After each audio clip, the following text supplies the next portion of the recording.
The dividing lines were familiar.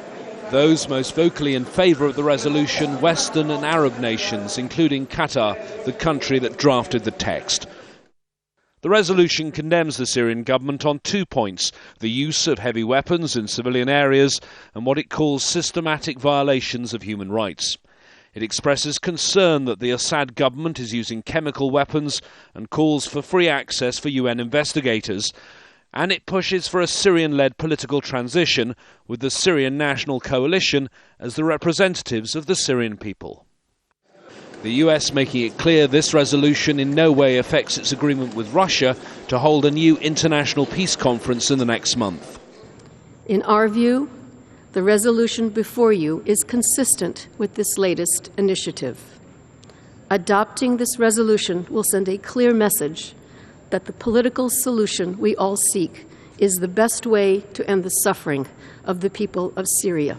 On the other side of the argument, Syria itself, as well as its closest ally Iran, and China and Russia, the two permanent members of the Security Council who've repeatedly blocked action in that chamber. The draft resolution once again raises the possibility of a wave of confrontation and introduces division between the members of the UN. It distracts us from the aim of putting an end to the violence.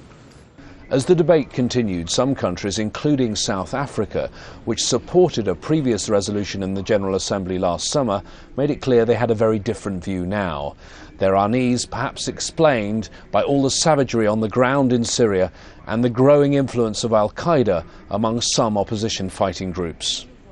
Those in favour of draft resolution A... Finally, they cast their votes.